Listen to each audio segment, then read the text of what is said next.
Okay. Matt, of course. You want to come over? We've got a few people here. I think what we're going to do is we'll take some questions if we have them, and then we'll see if we get anybody else from the press, and then we have some prepared remarks as well that we'll give you. Prepared remarks first. I'll mic them and you can recording. Oh, sure. Yeah, I got one of those too. Yeah. Good point.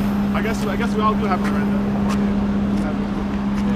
Okay. He has one too. Yeah. Oh, really? Is there any preference to where we should stand? John? In terms of background, or you can... I'll take shots of that later. Okay. So, Can't actually see it. Malcolm, if you, Denise, if you want to join me here, so let's get started. John, make sure I'm not interfering with your shot. It'll be okay. Hey, am I allowed to be on camera now? Not to cut you off.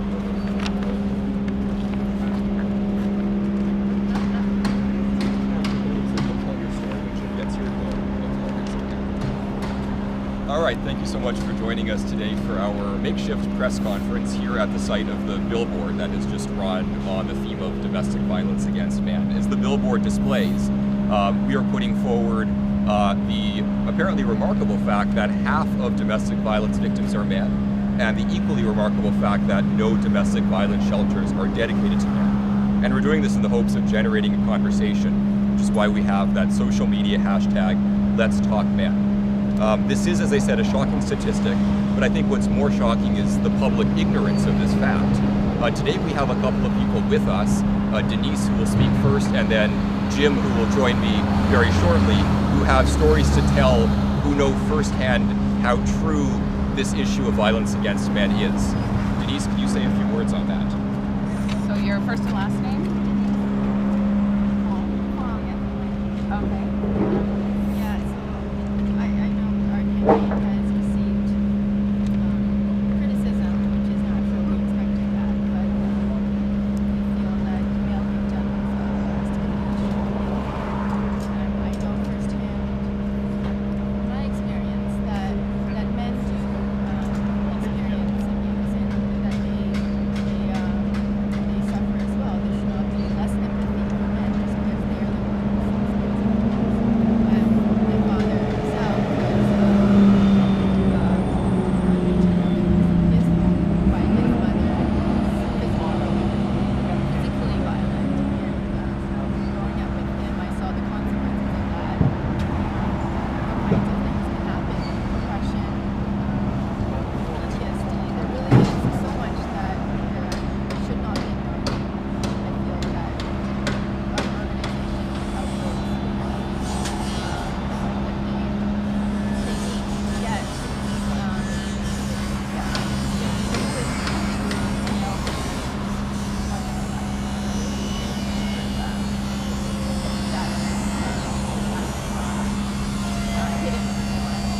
when you talk about your father, are you talking about him victimized as a child or as an adult? As a child, yes. Child by his mother. And I saw that growing up as a child myself. Consequences of it. Can you talk about what you lived with then as a result?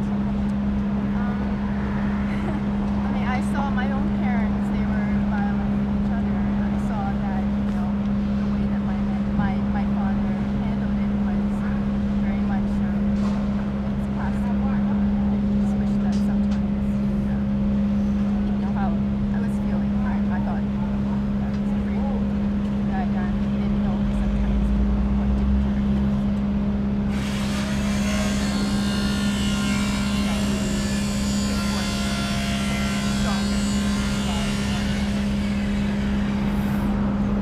This campaign though isn't about child abuse, like that's something that was causing domestic abuse, domestic internet partner abuse. It can be any form of, I guess, power, and imbalanced power dynamics, like someone partner, another partner, spouse. If I could just get in on that, if I may, because one of the things we're trying to do is shine a spotlight on victims who don't look like the stereotype of what a victim is supposed to be. And that includes male victims of female violence, That includes gay and lesbian victims. We know that in gay and lesbian relationships, the levels of violence and abuse are comparable to in heterosexual relationships. Those victims do not look like what we see stereotypically as a victim. And then I think one of the real lights we're trying to shine is on fathers. So we heard that story from Denise, the issue of a father who has himself been a victim of violence perhaps, or who's in a situation where their child is in danger from an abusive mother, and there really is no safe place for them to go to flee those abuse situations. There are shelters, thankfully, for mothers to go to flee with their children, but if a father needs to flee, he's in a catch-22. He either stays in this abusive situation to do his best to protect his child, or he leaves his child in this situation because he has nowhere to go. Okay, let's move. Maybe let's just move over here. It looks like they are.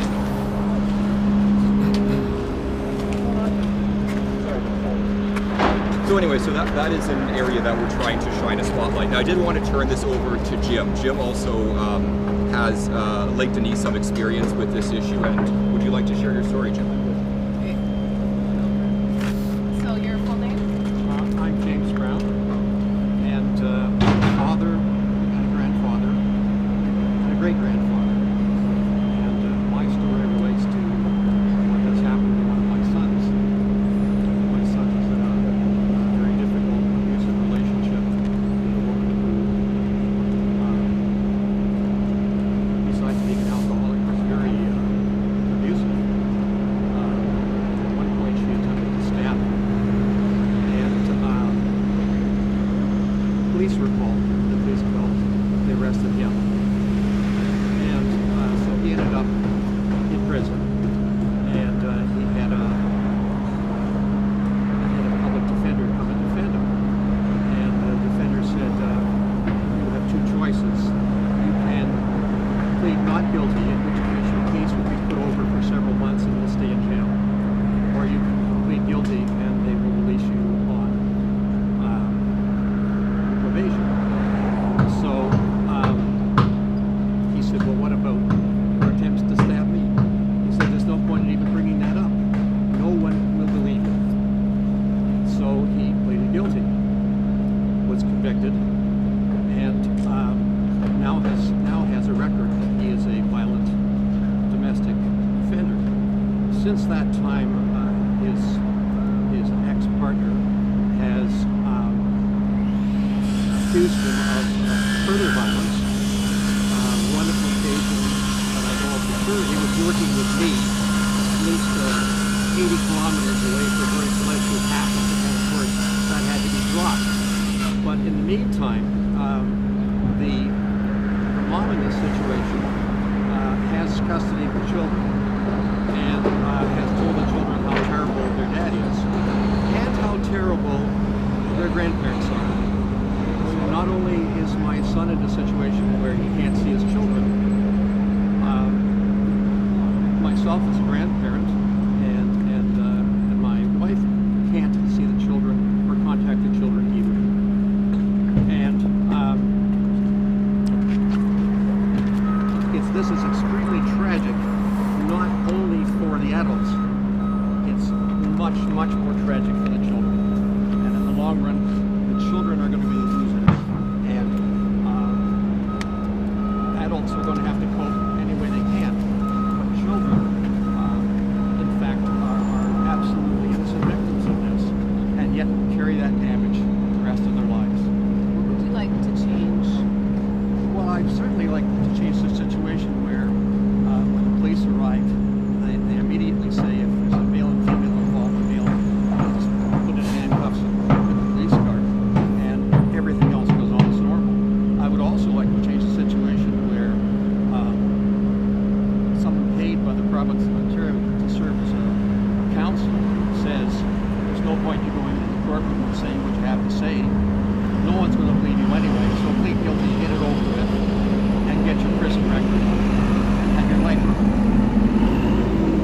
I mean, this is all just outrageous, but so it affects, for me, it affects police, it affects our legal system, it affects the courts, and probably the broader public perception, which is why something like this sign that's up here now, at least is attractive.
relationship with his children? Well, they won't talk to their father at all because they have been given the message of everything that's ever happened is his fault, and I might add, his parents' fault, which is,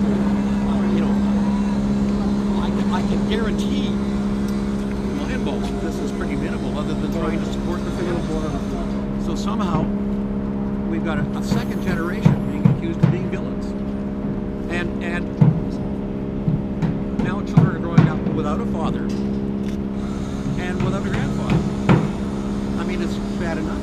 You're going to grow up in a situation where you're missing one of your parents, but you're also missing that role model and missing that grandfather role model. And check on me. I'm a reputable person.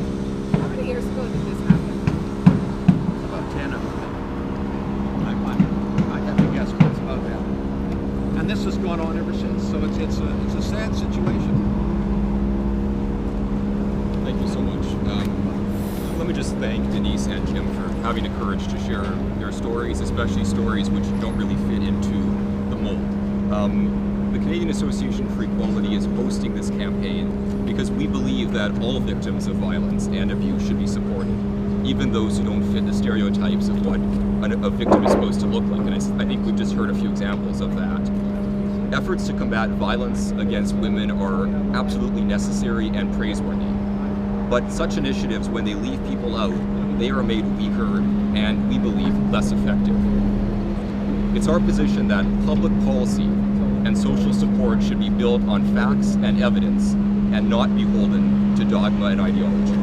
The fact is, 1 in 6 men have been victims of sexual violence, abuse, or harassment. The fact is, rates of violence in gay and lesbian relationships are comparable or even higher than in heterosexual relationships. The fact is, fathers currently have 0 safe places to take their children when fleeing from abusive mothers.